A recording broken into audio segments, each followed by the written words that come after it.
Hi everyone, welcome to Psychology 367 Perception. I am your host, Dr. Karsten Luppelman. Nice to meet you.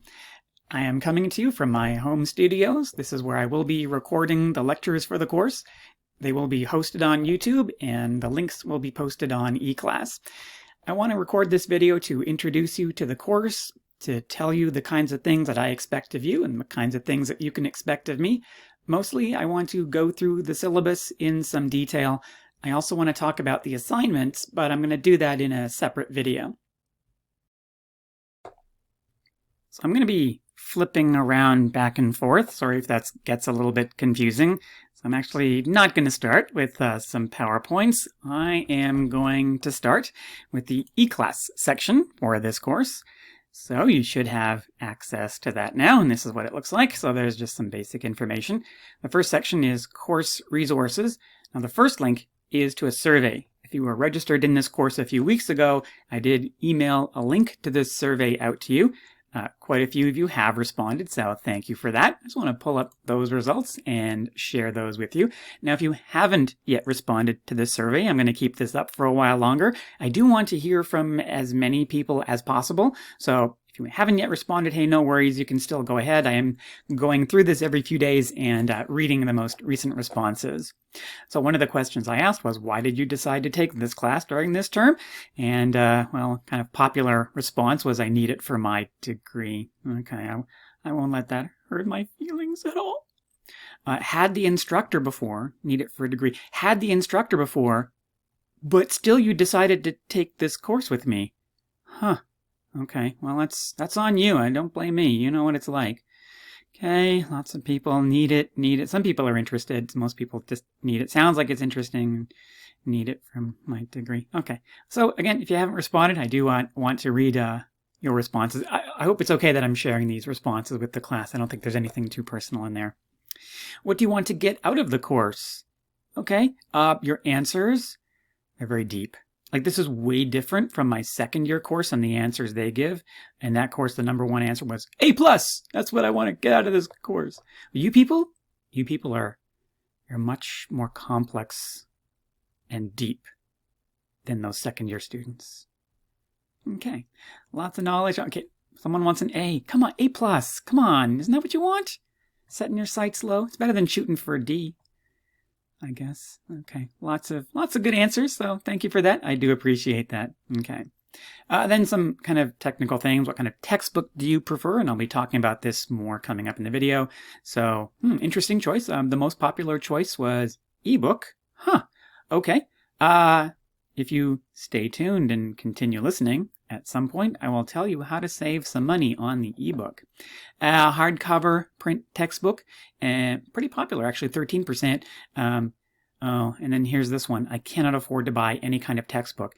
You know what? I realize that education is getting ever more expensive, and let's see what I can do for you. Yeah, stay tuned. I'll be talking about some of this. So thank you for your response to this one. This does continue to inform me about your kind of preferences for these kinds of things. Now, the textbook I've chosen comes with something called MindTap, which is, I don't know what that means, but it's created by Cengage, the publisher of the textbook. It ties specifically directly into our textbook. It does include actually the full ebook. There's a bunch of activities and experiments and flashcards, and this might interest you, about 30 multiple choice practice questions for each chapter. Now, this is not required for any marks whatsoever, not even participation marks. This can be useful if you need a bit of a leg up. So if this is maybe the first 300 level psychology course you've taken and you found out you've struggled a bit in the past, maybe with cognitive psychology or brain and behavior, if you think you need a bit of extra help, I would strongly recommend MindTap. If people come to me after the midterm and say, I didn't get the mark I wanted and I'm really struggling, the first thing I'm going to ask you is, did you get MindTap? It is really valuable. Now, you are paying for it. Costs about another $25 over and above just the plain ebook by itself. After you've bought the ebook, you can't upgrade to MindTap. So this is a decision that you have to make right away. Am I just going to go with the ebook, or am I going to go with MindTap? If you buy the loose leaf hard copy print version of the textbook. I think it comes with the Mind Tap as well if you buy it brand new. I want to know where you're located. So a lot of you are in the Edmonton metro region or in the Mountain Time Zone, but not everybody is. So because of that, that does inform my choice of how to deliver the course, which again, I'll talk about coming up. I've asked if you have access to Google, YouTube, and Zoom. So this is a Google form. So if you don't have access to Google, you haven't been able to fill out this form. You're watching this video on YouTube. Yep, that's right. So if you don't have access to YouTube, you're not watching this video. I'm also going to use Zoom for our meetings. I'll definitely have meetings before midterms to kind of have a Q&A session before the midterms and maybe for some other things as well. So one person says no to one or more of these. If that's you, you might want to talk to IST. They might have some solutions for you. Are you always available when the class is scheduled? Now, I know that some of you are taking in-person classes, so you are definitely available. You've made that room available in your schedule. Not everybody is, though, so I do want to accommodate absolutely everyone. So that's why I've made the decision to have asynchronous videos. So you don't have to be available from 1 to 1:50 every Monday, Wednesday, and Friday in order to participate in the course. More on that coming up.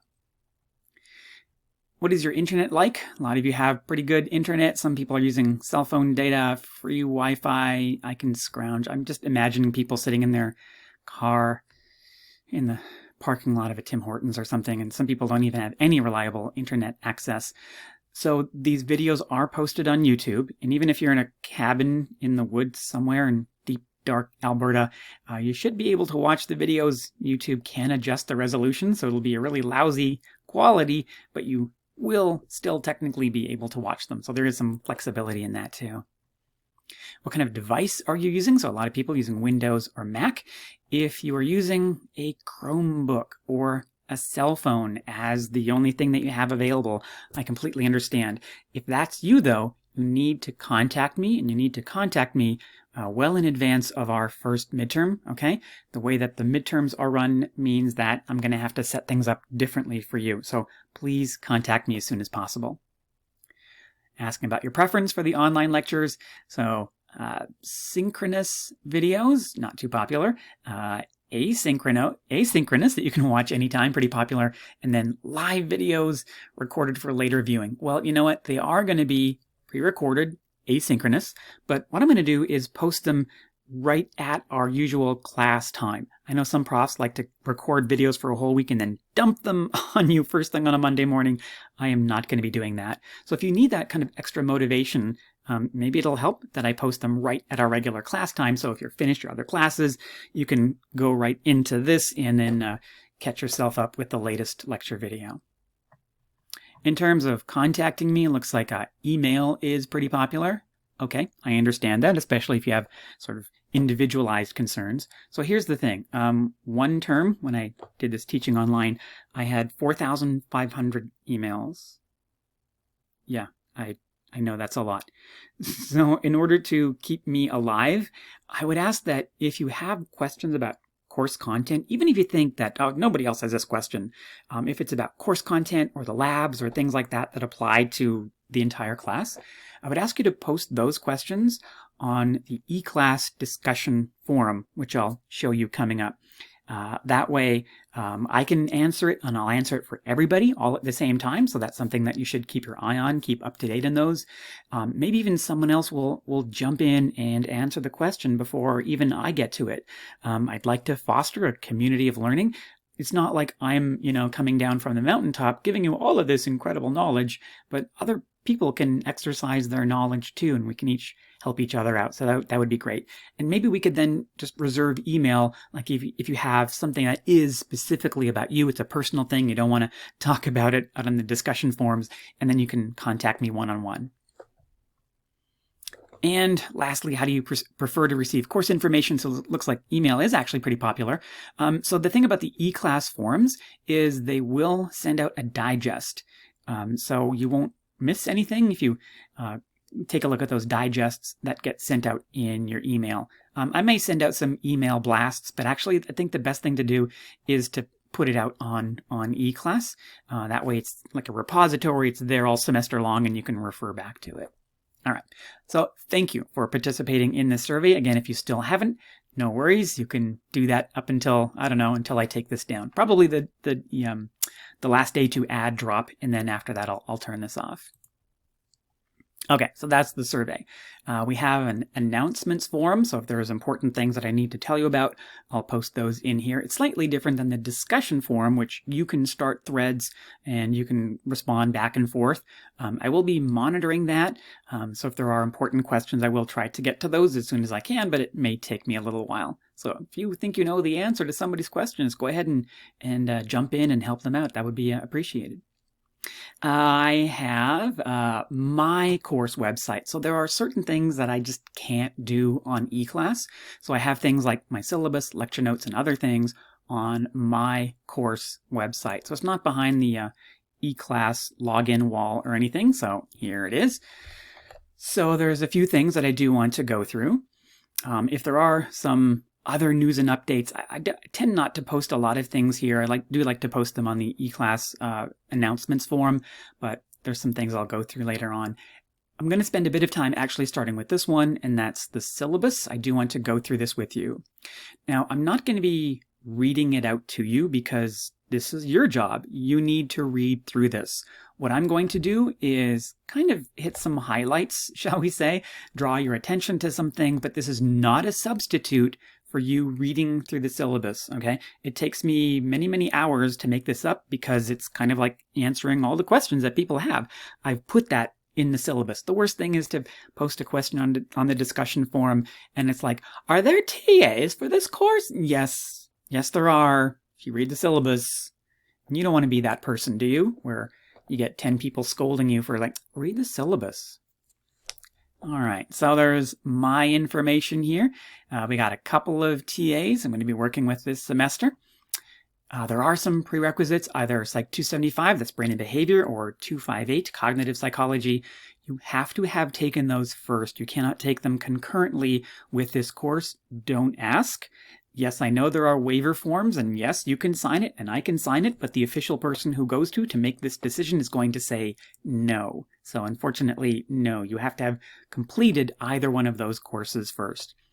If you've taken Psych 267 at another institution, that's the exact same course as this, and you can't get credit in 267 and 367.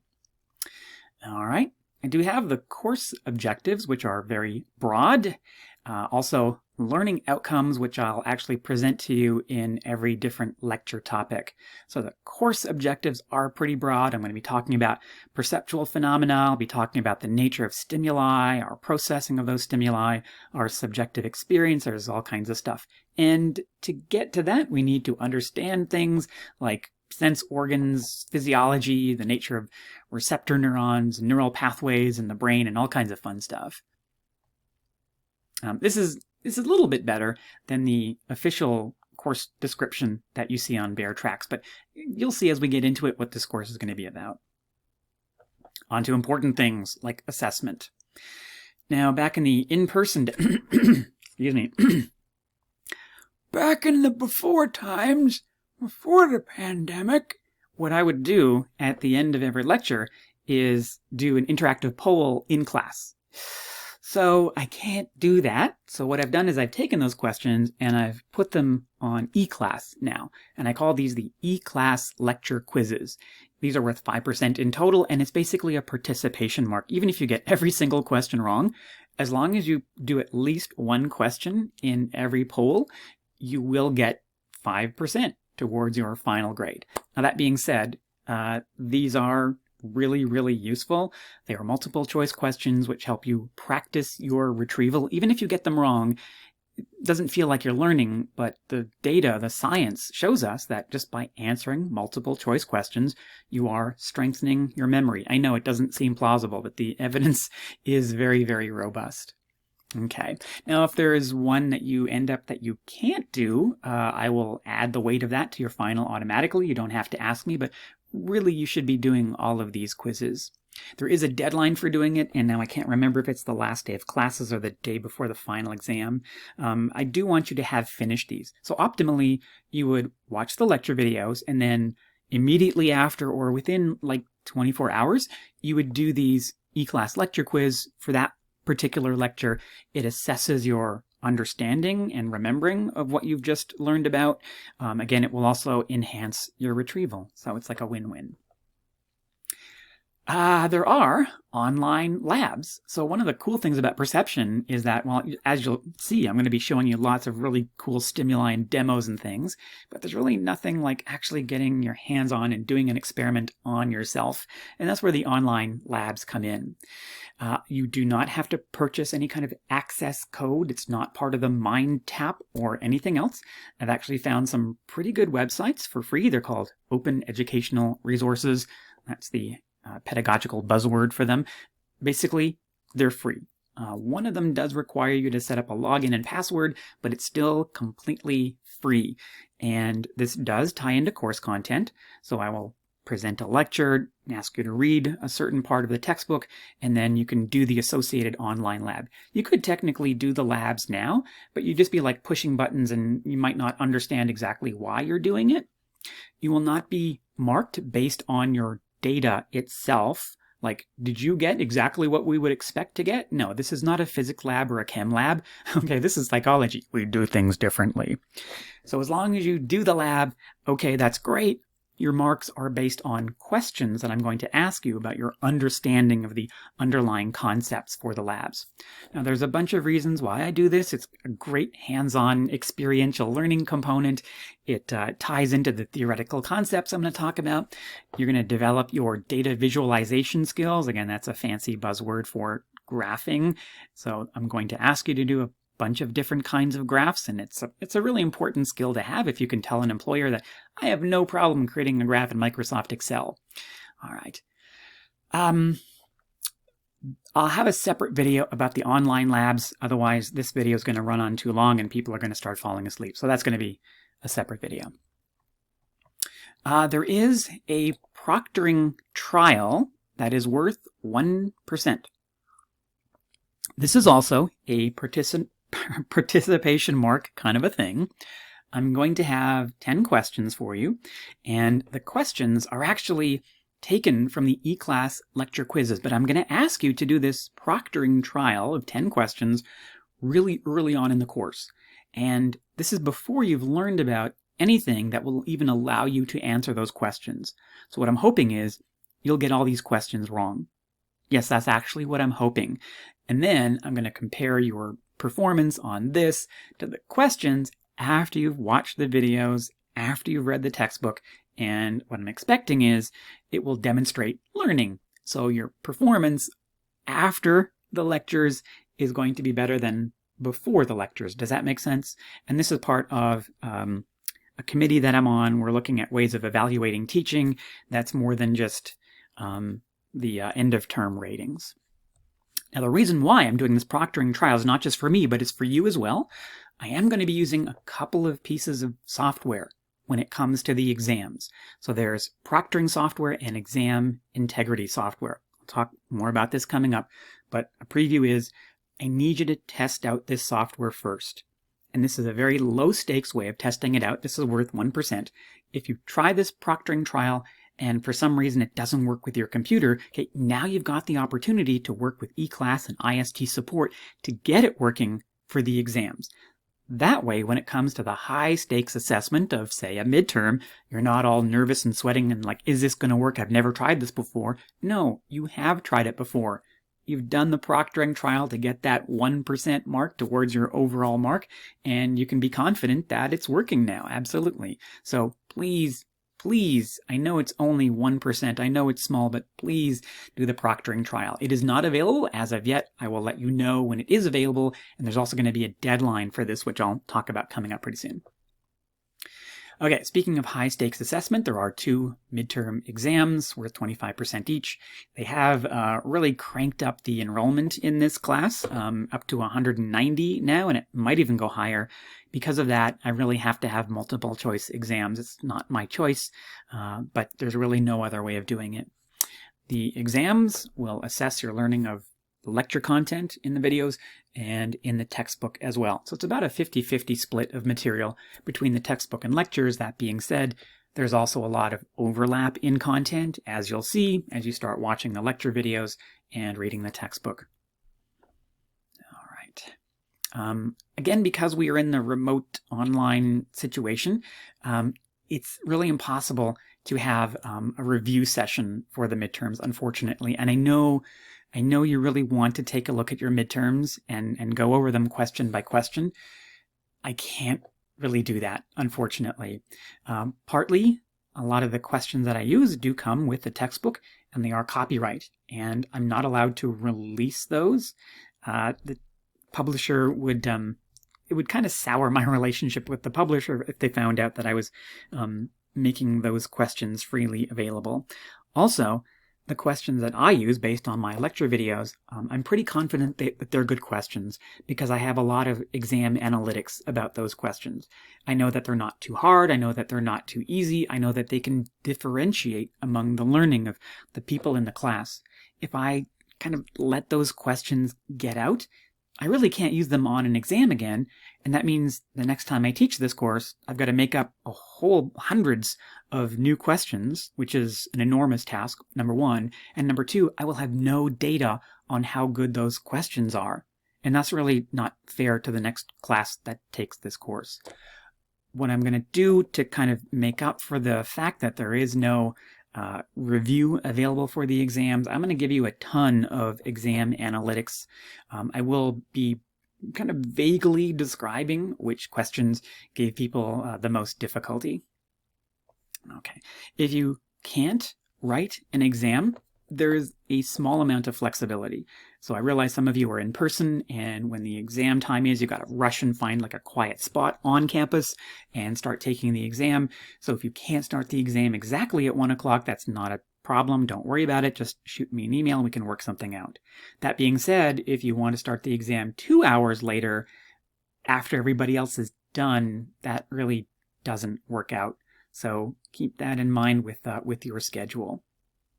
All right. Now, if you can't make it to the exam for other reasons, like incapacitating illness, like, well, heaven forbid you should get COVID, something like that. If you have a severe domestic affliction, like say you've been arrested, or religious conviction, okay, then we can work something out.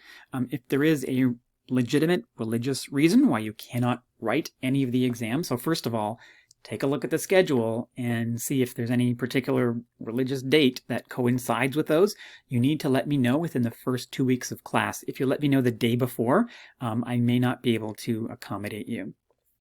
So if you do have an approved reason for not writing the exam, like an illness or affliction, I'll add the weight of that midterm to your final exam. All right. I will need some documentation. There is a form that I will ask you to fill out, digitally sign, and send back to me. Okay. The final exam is cumulative. It does cover the entire course. It is 2 hours long. It'll have 120 multiple choice questions, and I'll tell you more about that later. It will emphasize the final approximately third of the course.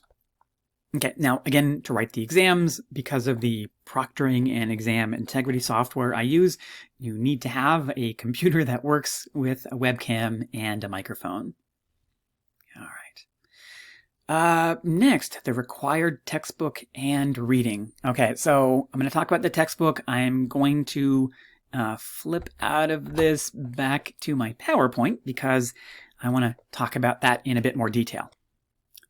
So I have put in an order for the loose leaf version of the textbook. Yes, that's loose leaf. It's not bound together. And for whatever reason, it's actually cheaper to have that as the option. So I've done some research into the pricing. Let me just show that to you now. That's what the textbook looks like, and as of this recording, which might have changed, pricing sometimes does go up and down. The bookstore has this for $138.60, and that does come with a 6-month Mind Tap, which is a pretty good deal, I would say.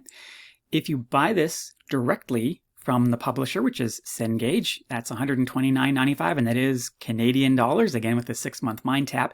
Now, you have to get that shipped to you, so you can either get that free, which takes a little longer, or $10 for express shipping. Cool thing is, as soon as you fork over your credit card, you immediately have access for 14 days to the ebook to this. So this kind of covers the wait for the shipping to get that textbook. There's no promise that you'll get it within 14 days, but they're actually pretty good about getting that shipped off. I've looked for this on Amazon, and they do not offer the loose leaf version of this textbook. So sorry about that. There might be other options elsewhere. This textbook was just recently updated, so it might be difficult to find this in other outlets. Now there are other options as well. In addition to the loose leaf, there is the hardcover, which yes, it is more expensive. So again, I've done some research on that. Turns out Amazon does have this one. Not a bad price, $139.95.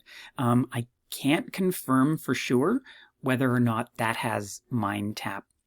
Now, I do realize that you are all price sensitive, so I have asked for just one book to be put on reserve at Course Materials.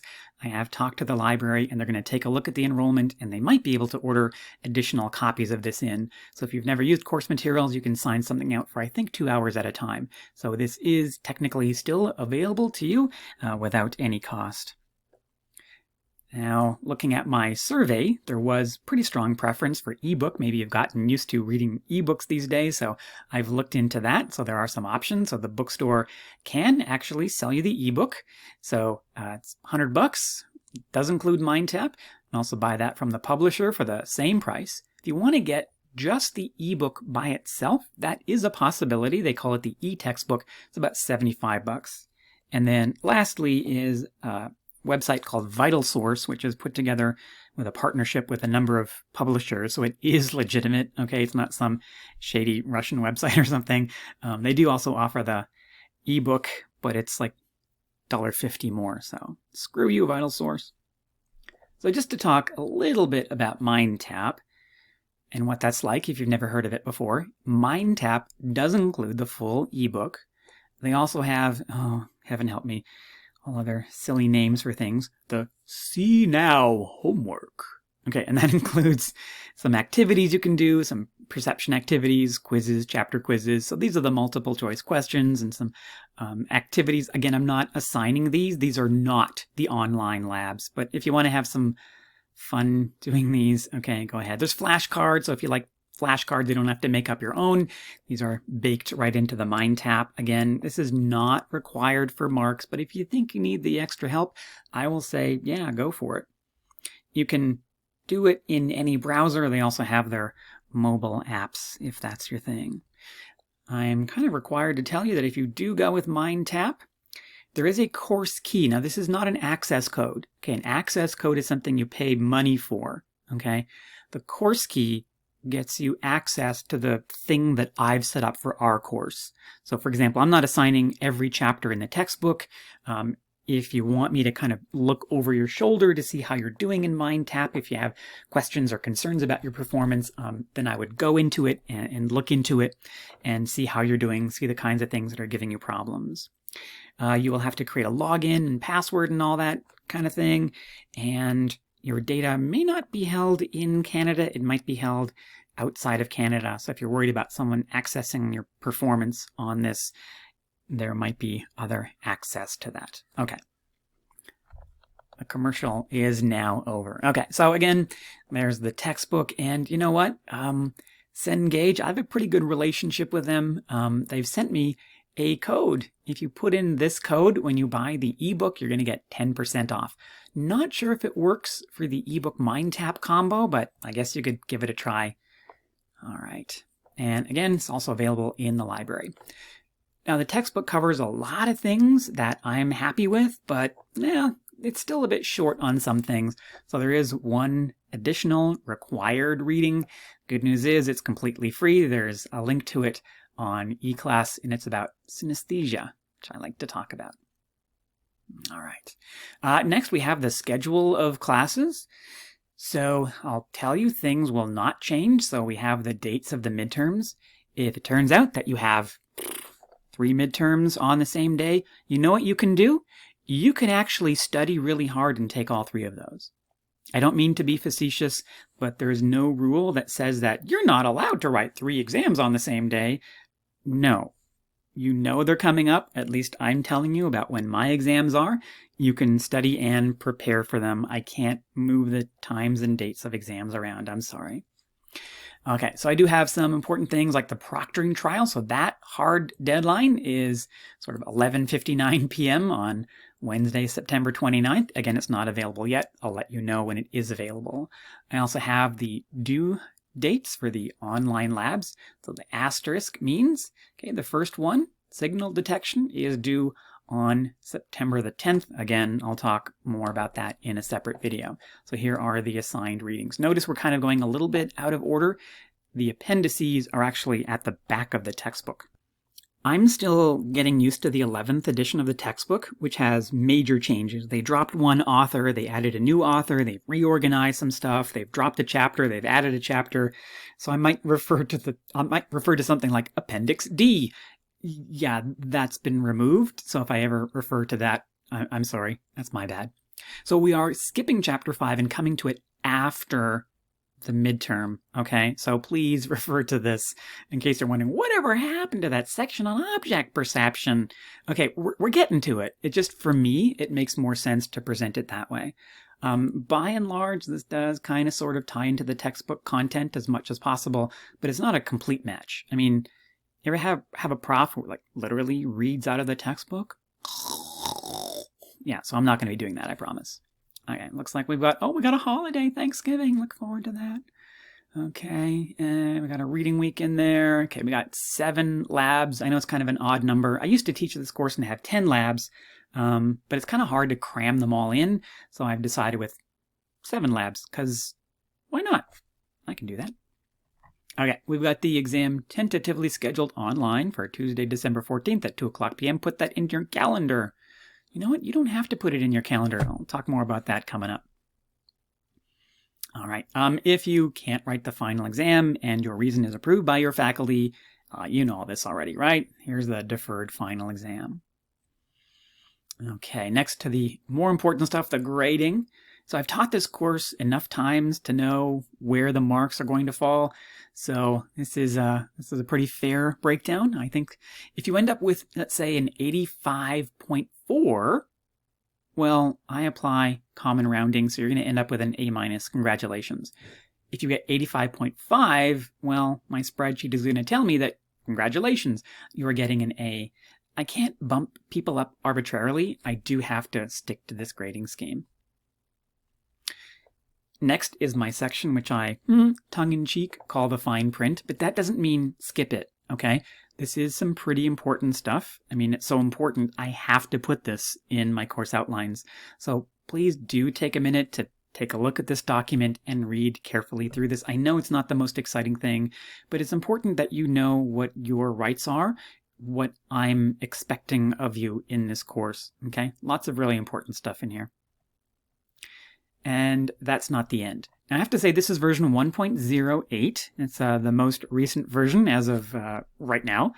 If you went to my website earlier, you might have seen this with a different version number and the word draft across it.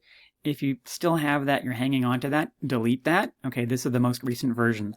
I may update this in case I discover an error. What? You make errors? Look, I'm only human, okay? There might be errors in here. I'm not going to change it by like, instead of 2 midterms, we're going to have 7. No.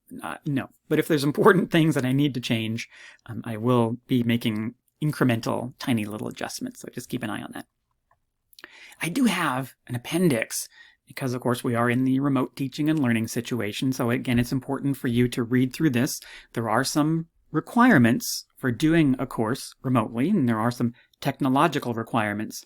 If you don't have a computer, you can't get internet access, it's going to be extremely difficult for you to take a remote class. You've probably been doing this already, you're probably accustomed to this, but I need to tell you this up front. If you have some difficulties, okay, there is actually a deadline, and that is September 15th. If you do not have the minimum technology requirements, contact me and we'll see if we can work something out. Maybe we can, maybe we can't. If you contact me after this deadline, I can't necessarily accommodate you. Okay. So the lectures, they will be asynchronous. I will be posting them to YouTube at about our class meeting time, I promise. There will not be more lecture content in this remote situation than there would be in person. In fact, because I can't really ask you questions like I would do in class, there'll actually be less time spent in this online situation as opposed to if we were in person. So I promise I'm not going to overload you. I know some profs do that. I promise I will not do that to you. I can't exactly have office hours. Again, we have a number of ways of getting in contact with each other. You can ask general questions on the eClass discussion forum. You can ask me questions via email. I'll have Zoom meetings definitely before the exams. There's other ways that we can meet as well. I'm not really planning any synchronous activities, but I do want to point this out. We will have Zoom question and answer sessions sort of before the midterms and before the final exams. You can ask away. That does kind of have to be synchronous, though. So there are no marks for this, but it's pretty useful. I will promise that unless there's problems with Zoom, which has happened in the past, I will post a video of that Zoom Q&A session on eClass for you. Need to have this section on online behavior because my colleagues have told me that in some of their discussion forums, there's been really abysmal behavior. People have said just really incredibly bad and hurtful things. And I'm shocked by that. And the reason why I'm shocked by that is that has never happened in any of my classes. Never. And there's a reason for that. And that's because my students are awesome. Students in other classes, they suck. But you guys, you are awesome. So keep being awesome. Now, if there is something offensive that occurs, like what if I say something that offends you? What if I say something? Well, what are you going to come to me? No, there are other people you can talk to. I will try not to be offensive. So there are other people you can talk to, these nice people here. So again, the exams do require a couple of pieces of software. You need to be prepared for this. Okay, there's a lot of information for you, yes. Take some time now to learn how this works. So for example, there's a piece of software called ExamLock. It works with Mac and Windows. You have to download it to your computer. Your computer may not like it. You need to test it out, okay? The worst time to do this is, there's 30 seconds to go before the midterm. I guess I'm going to download this software now. No, don't do that. You're going to run into problems, I guarantee you. There's also Smart Exam Monitor. It's nothing that you download. This is actually run on eClass. And what this does is it monitors you. ExamLock monitors your computer. It takes screenshots of what you're doing, and it prevents you from switching to a Google tab and Googling all the answers to the exam. Smart Exam Monitor is AI based. Okay, there's nobody in some place somewhere watching you. It's just me, okay? And it watches your webcam and it monitors your microphone just to see if there's anything hinky going on. Please just don't be hinky. I know there's a lot of concern about this. What if I get flagged? You won't even know if you get flagged. If you sneeze, it'll probably flag you. It'll say, cell phone detected on my end. I know it's stupid AI. It's very, very stupid.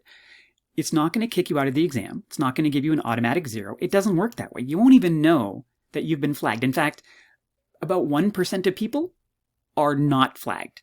Okay, that's how good this AI is. Oh, heaven help me.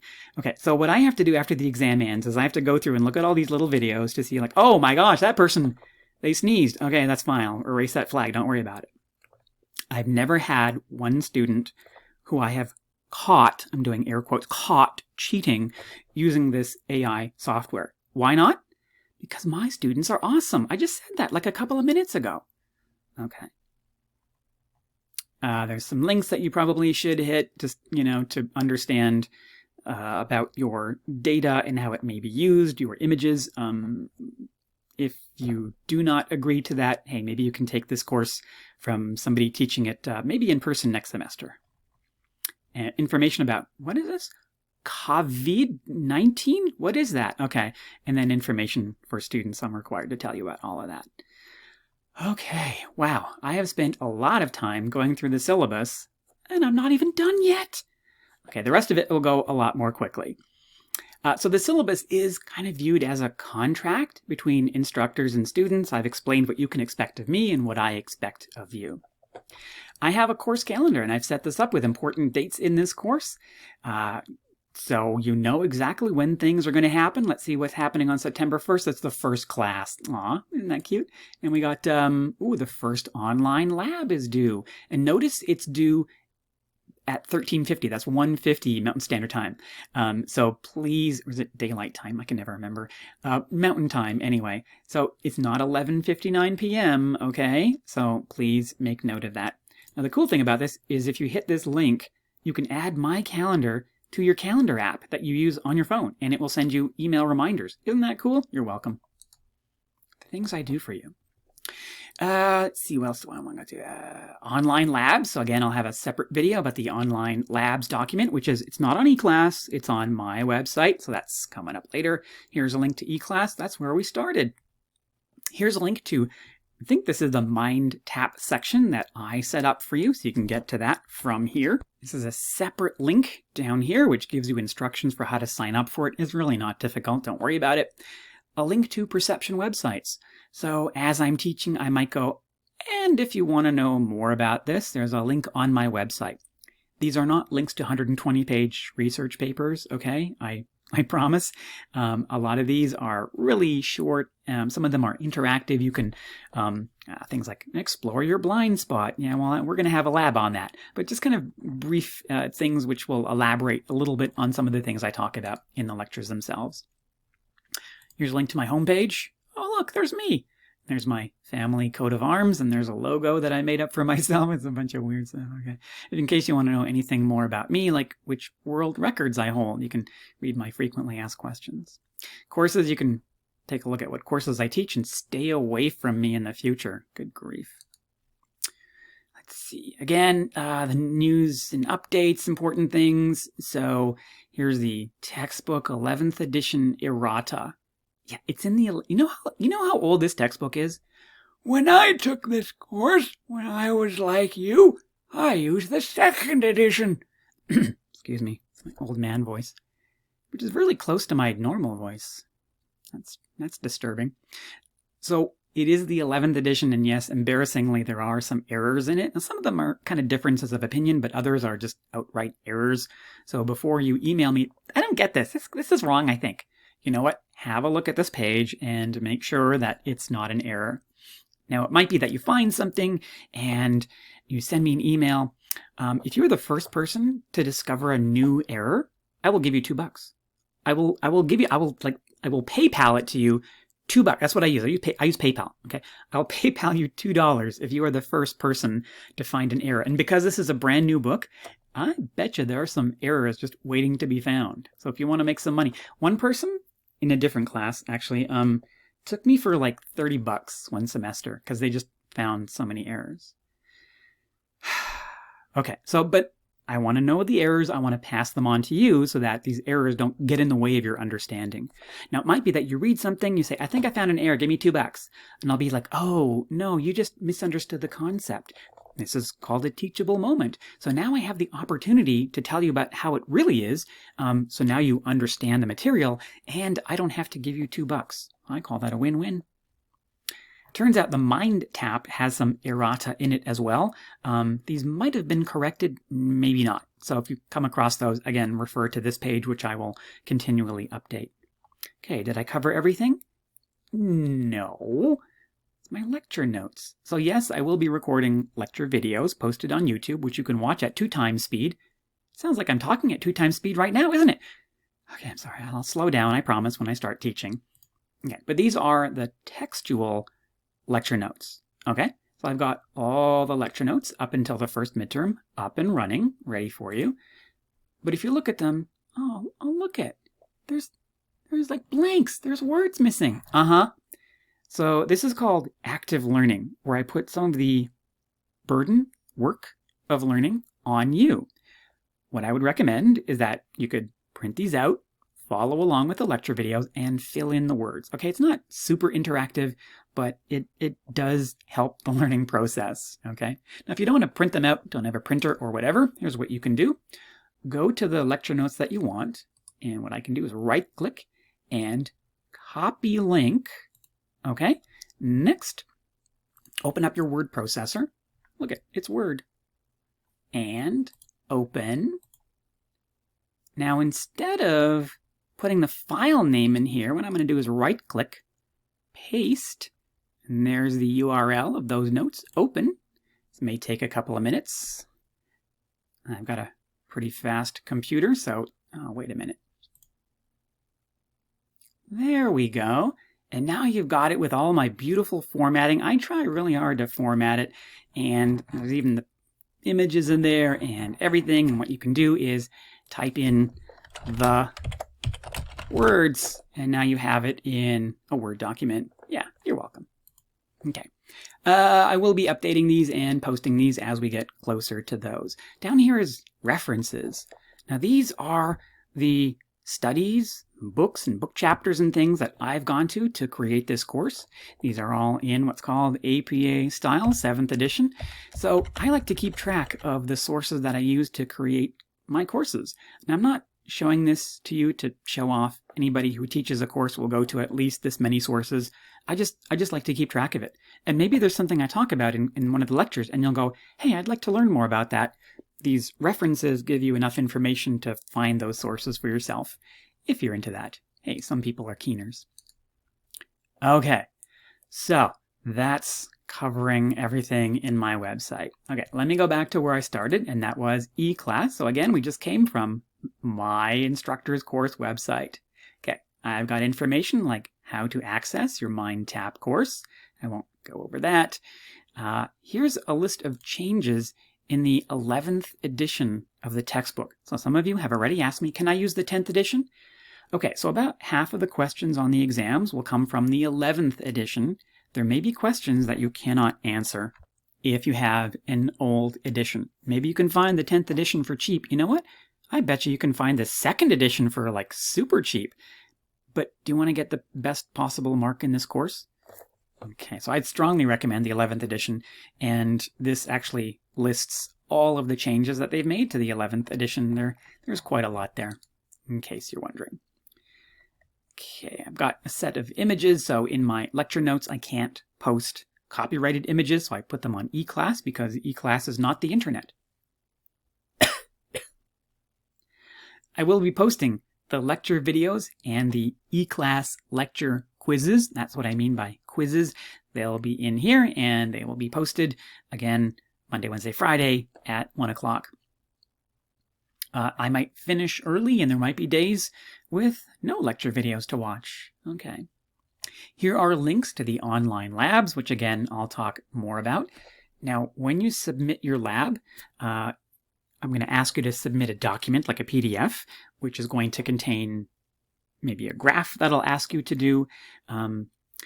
You have to make sure that it is submitted successfully. And you'll know that because eClass will immediately send you an email saying successfully submitted. So first of all, look for that, like within a minute of submitting it. If you don't get that email, it may not have been submitted. Okay, that's one thing. The second thing is, after you've submitted it, if you want to change, like, I don't know, like a comma or something, if you resubmit it past the deadline, which it will let you do, it will be marked as late. Like, I don't know what you've changed. Maybe just a comma or whatever. I don't know. But if it's late, and there is a mark penalty, a deadline penalty, sorry. So I will be talking about that in the separate video on the online labs. I have a section for the online exams. So please read through this information. It is really important. This first one is a video of me, kind of like this video, showing you how to run ExamLock and Smart Exam Monitor and how it should look like, okay? Please go through this information. This next one explains how to use ExamLock if you've never used it before. This one is for starting Smart Exam Monitor. Let's see what happens if I start that up. Oh, look, there's no exam scheduled. Okay, well, there will be as we get closer to the exam, so don't freak out because there's nothing here yet. I haven't made anything available.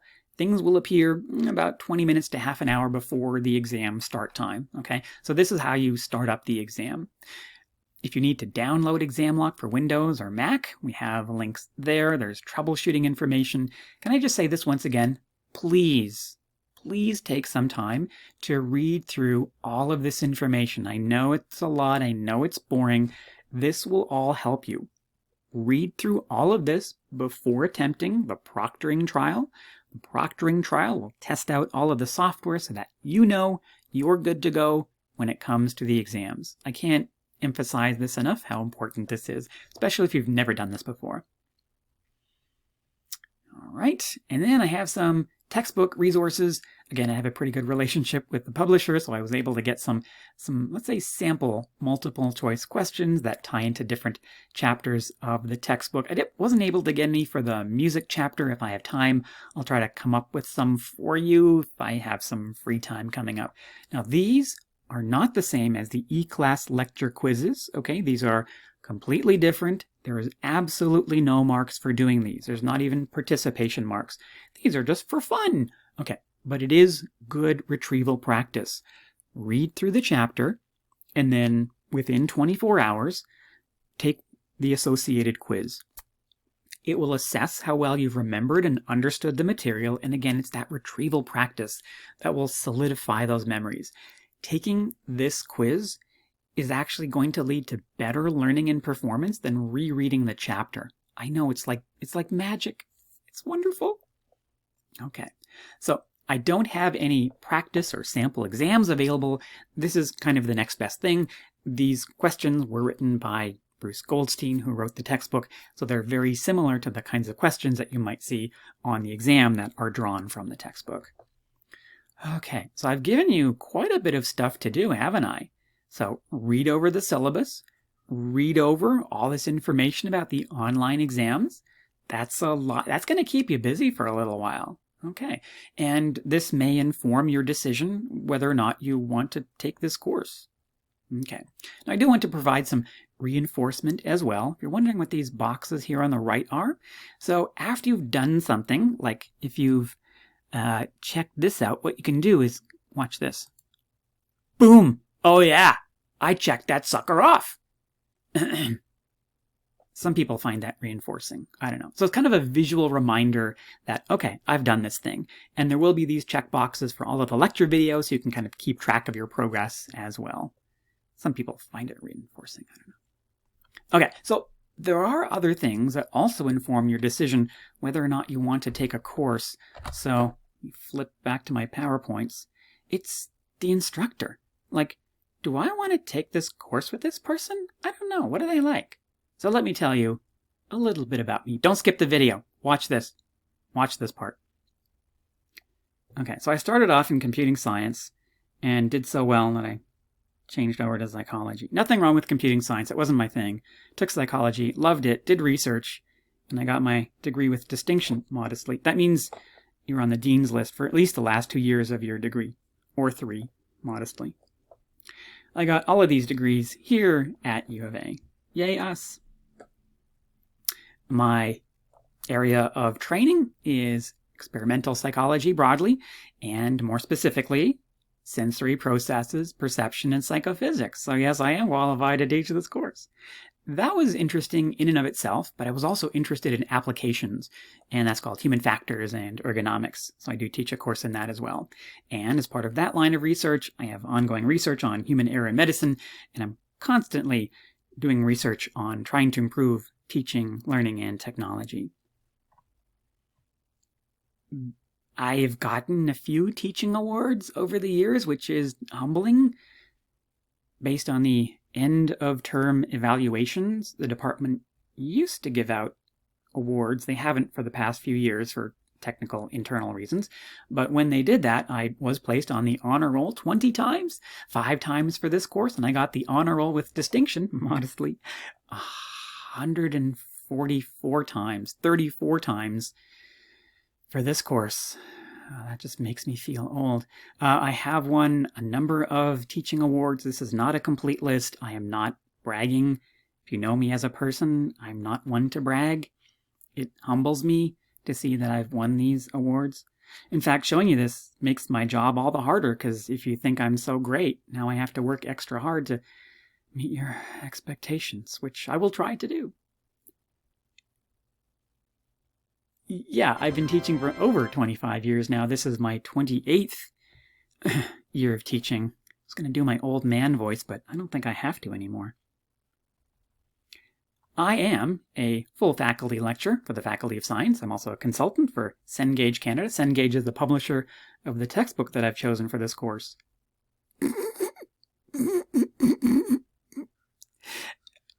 No. I don't get any kickbacks for choosing their textbooks. They give me nothing. They give me, oh, here's the instructor's manual for how to teach this course that I've been teaching for 30 years. Great, thanks. I don't even get like a free pen. How about a mug, Cengage? How about a free mug? No, nothing. I'm also a member of these organizations, the HFES, the APS, and the STP. It costs me money, a lot of money, to belong to these. I'm not forced to belong to them, but I do like to keep current in the fields and know what's happening out there. I also do some service, which is the academic term for volunteering in the department. So I'm on quite a few committees. Oh my gosh. Yeah, this takes up a bit of my time, actually. It takes time away from spending it with these nice people, my family. Oh, I remember when we used to travel. The last big trip that we took, we went to Universal Studios in Florida. We gave my eldest daughter a, quote, letter from Hogwarts when she turned 11, inviting her to Florida. It was very touching and heartwarming, and I hope to travel again soon. Okay, stop crying. Okay, so I think I've covered everything that I need to cover in this course. If you still have questions, hey, please feel free to write those questions on the eClass discussion forum for me. And keep an eye out for the online labs video in which I go into that in more detail. Thanks for listening.